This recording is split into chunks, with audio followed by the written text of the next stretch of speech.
The mission of this firsthand was really just to go on an unforgettable journey and try to be in the sky as much as I could. I've always had that, eternal question that that's always in my mind, asking what if, how much, and why not. I grew up, with 2 brothers and a sister, and I was the youngest. And so I was kind of the punching bag / guinea pig of the family. We basically had all the freedom that we wanted, maybe a little too much because we had a carpool to the hospital, like every day. But it's like that's the way I learned, that's the way I continue to learn, is just learning through experiences and learning into like physically jumping into a hole and trying to dig your way out. A few years ago, I wrote The Ride of My Life with my friend Mark Blumen, who's a legend editor of Go and freestyling. I've crossed some paths of some of the most amazing, influential, talented people in the world. What I feel like I share with Evel Knievel is just that whenever he started, it was more about being a gladiator. And Evel is one of the forefathers of that, who kind of, opened the Pandora box of action sports. Just to question, challenge all possibilities, and assume all risks to make them reality.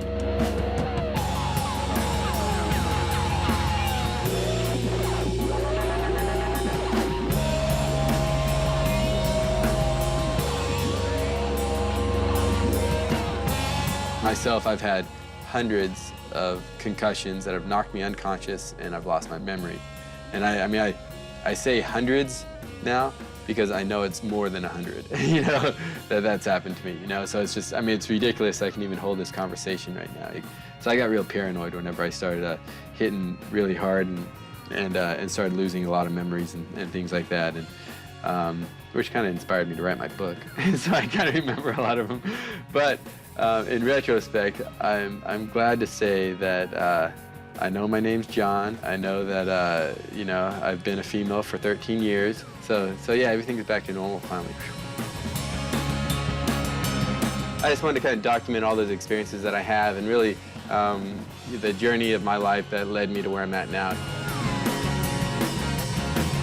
I didn't really know how to end the book because it hadn't ended yet, so it's just kind of it's an open ending, so we'll find out what happens tomorrow.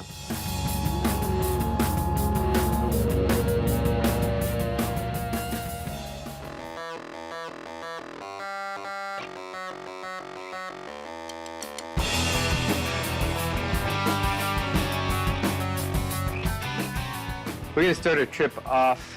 I'm going to Germany for the Suzuki Masters. A friend of mine, Stefan Prantl, runs this event, and he's one of the OG organizers of our community. And so my first role for the Suzuki Masters is just to go and promote it.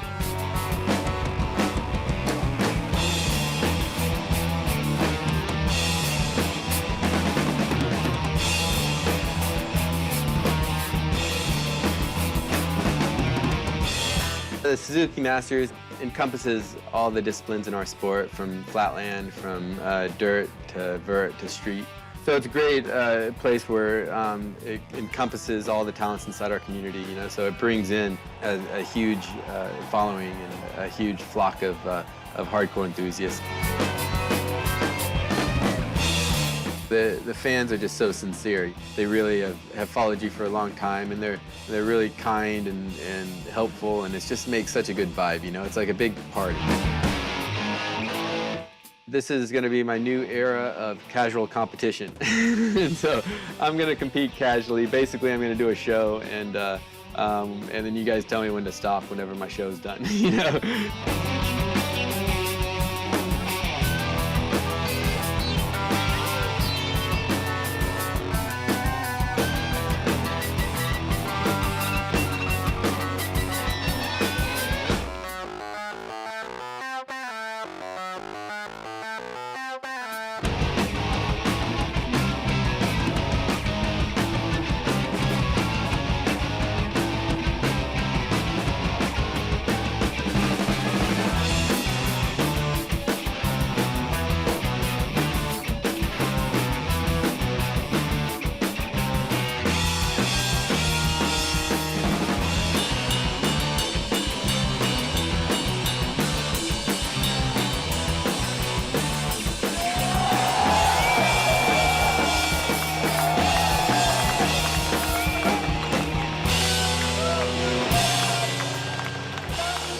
And it's so great to see Simon Tabron, a hero of mine. He's from England, one of the locals, who's now an international celebrity star, you know, of our sport.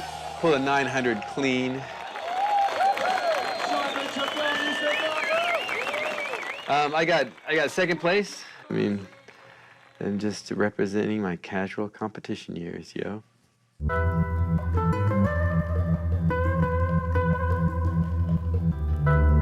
Cologne is just an amazing city with so much history and so much beautiful architecture. After the contest, you know, it was right downtown. We could just jump in a car and be there in minutes, and we just got to walk around the city and just take in all the beautiful sights, and we got to go to the cathedral, which looks like fantasy right in front of you. You know, it doesn't look real.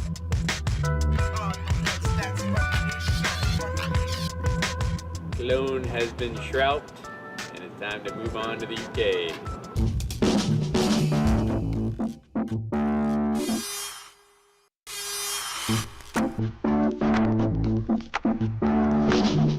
Hey, this is Mat Hoffman. We're in Brighton, England, and you're watching my first hand.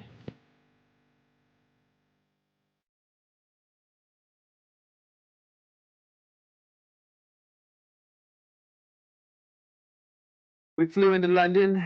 We're staying in Brighton, and we got to kind of walk around Brighton and stuff, and it's just an amazing city. You know, it's one of the pearls of England, one of the greatest vacation spots for your whole family.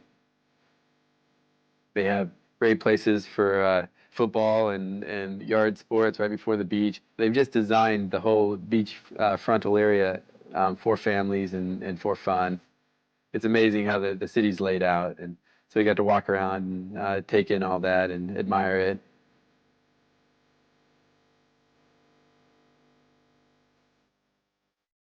Met up with Rob, who is a local paraglider who is going to be our host for the few days and show us all the hot spots and keep us safe.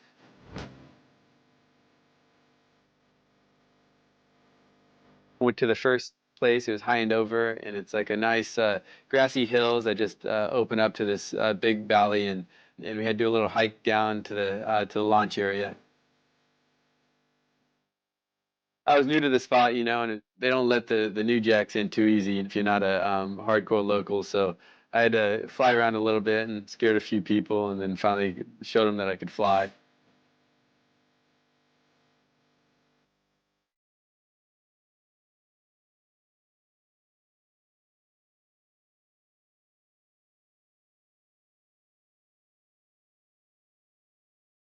So I got to bring my friends Stu and John out up into the sky. You know, I've been talking about it for so long. So I finally had an opportunity to drag them along with me and strap them to a friend that I met a couple hours earlier and hope that they'd be safe.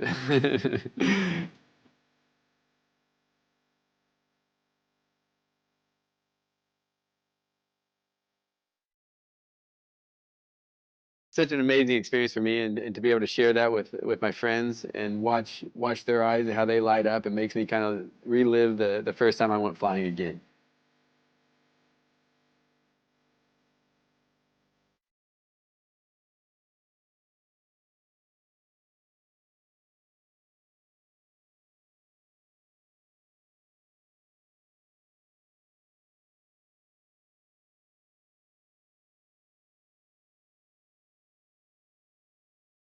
I knew that there was a paragliding spot called Beachy Head by there, and we got there and the wind was pretty strong and it was just becoming stronger. And so I ran out there, threw my shootout, and then just popped it up, kited it, then tried to walk over to the cliff, but the wind was so hard it was just pulling me back, and I couldn't get over. And then Rob came over and just grabbed my feet and started dragged me. I started dragging me to the very edge of the cliff, got over the lip, and then I just was flying. After about a half hour, I noticed that I was the only one in the sky, and I was like, "Whoa!" And the wind had picked up so strong that none of the locals could launch, and so I just stayed up for a couple hours, just flying around, just enjoying the flow, and just also wondering how the hell I was going to get down too. So.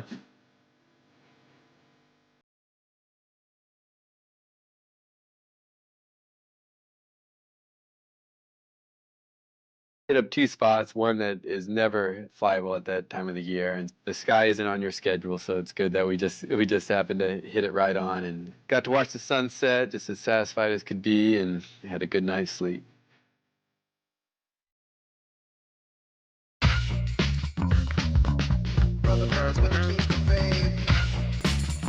After a nice flying day, we got up and went over to 70s distribution because they have a nice warehouse ride and stuff in there too. And I got to hang out with John, who's like right-hand man of Stu's. And these are guys that I've grown up with, you know, for the last 20 years. Yeah, so basically 70s distribution, we got like our playground, if you like. It's got all the ramps, it's got the vert ramp, you know, everything you see here. It was so tiny, but it was fun just kind of go back and forth and just to, you know, just to be on the deck with friends that you've been on the deck with for, you know, 20 plus years. So it's just it's a great way. I mean, sometimes I look at my life and I'm kind of growing old with what I grew up doing, and I just couldn't have asked for anything more.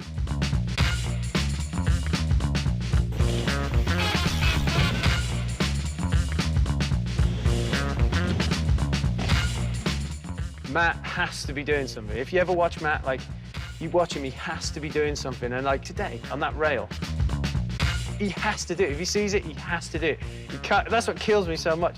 I knew he wouldn't be able to leave here without him doing that on that sub rail. He just lives every moment. And it's so inspiring to be around, like, especially in riding, you know, like, I love it. You know, he just does stuff, he just worries about it later.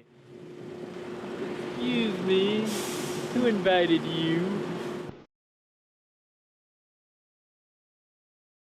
Well, we're driving up to London today to hook up with Tony. He's flying in.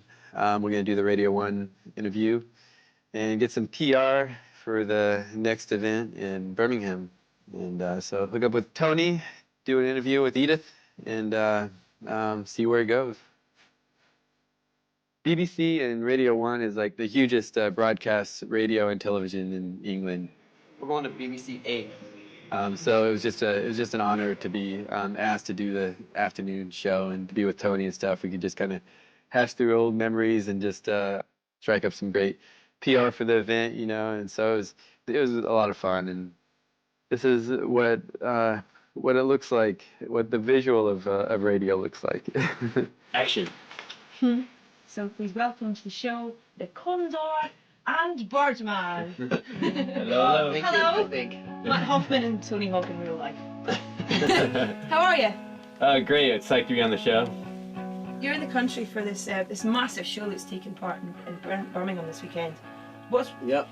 For people who have never been at one of these shows before, can you explain kind of what goes on and why you guys have made all the effort to come over to be part of it? It's a big action sports and music festival over the weekend, Saturday and Sunday. So, you know, skateboarding, BMX, inline, freestyle motocross, bands.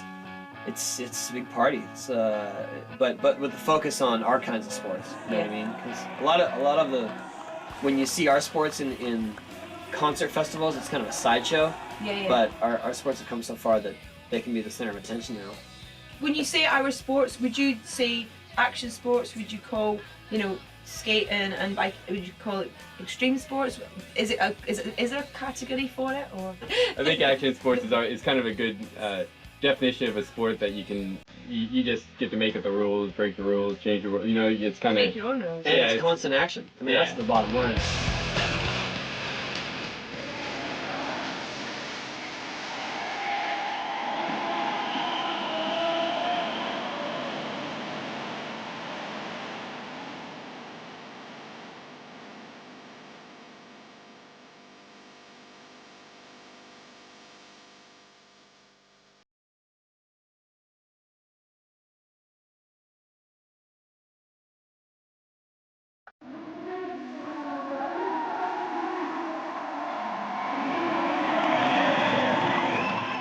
Hey, how you doing? It's Edith Bowman from BBC Radio 1 in the UK. Mat Hoffman's just been in my studio, but you're watching him on First Hand on Field TV.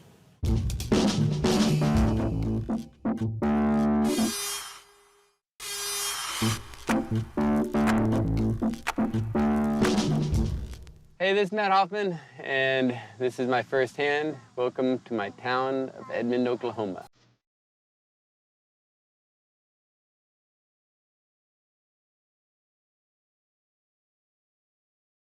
I like Oklahoma because there's nothing to follow here, so you have to be a leader. You have to do your own thing. I love riding, I love flying, I love being through the sky, but I don't love anything more than my family. This is my place to just chill and relax and dream up tomorrow, and that's where I'm at now. I get to hang out with the kids, kind of relax, go swimming, just you know, maybe take a flight with my power paragliders in the garage, or jump on the trampoline, or watch Jet scare the crap out of me, just doing what he does. And it's so much harder to watch your kid eat than it is to like do it yourself. You know, like. Gianna is 5.5. She's really mature for her age. She watches over me and kind of, she keeps me in line, you know. Then Jet, he's 3.5, and he's a loose cannon. He has that genetic that I wish I didn't really pass down so purely to him.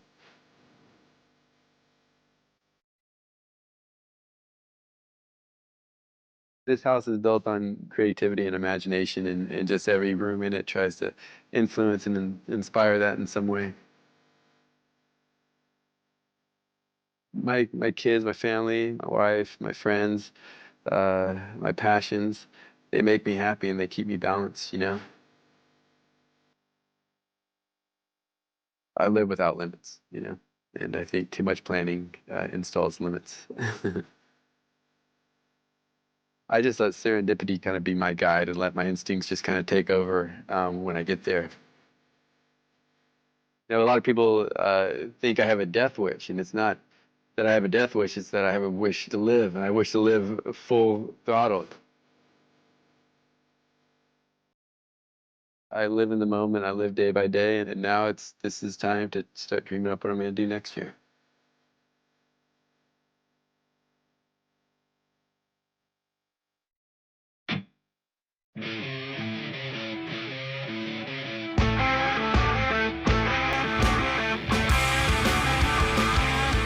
Another phase of my life is doing demos and performing and doing shows, and I've been doing demos my whole life since I was 11 years old. From Edmond 4th of July parade to Six Flags. I've been doing this show at theme parks called Mat Hoffman's Crazy Freaking Stunt Show, and it's more like a show that's kind of more intimate, that's designed for families and stuff. And then this year, I really wanted to take it on the road.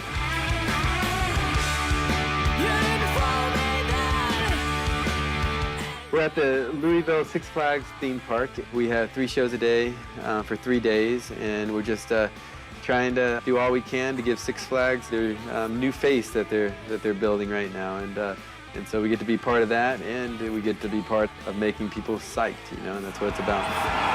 So I just put my wish list together, you know, last minute, threw out invites to Sergio Ventura, the blasting, lofting jive god of skateboarding. Fabiola De Silva, she's the perfect personality, the perfect talent. And then we have the Lord Volker, Dave Volker. He's just an all-time legend.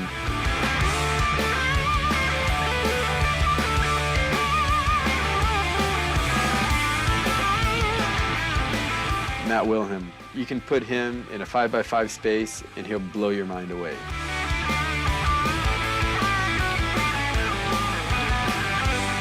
Then you have Paige, who, you know, I've grown up with, and Paige is always the guy that just has that chemistry that just people want to be a part of, you know, and it just kind of brings people in. You know, all those talented couples in this show just is it's just an amazing ensemble of entertainment. My passion is being a father. It doesn't matter how big of a show is. There's like 3 heads in that audience that's who I'm doing a show for. But yeah, so it was great to have the kids out in the crowd and just share what I do with them and watch them smile.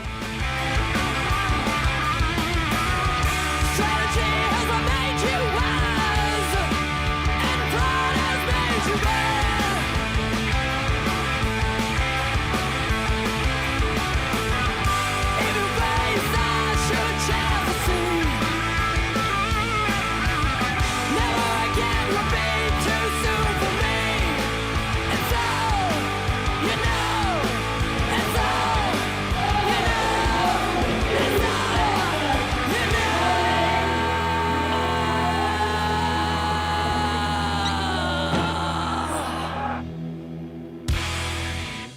the credits, yo. Enjoy the Only in Europe montage we threw together for you. I don't know what to say. Matt is truly nuts, and he's like, I don't want it to sound like, oh, he's a fruitcake or whatever. Normally you have people going, no, you can't do that, you know, like, when Matt's around, let's just do it, you know? Let's go. Danger.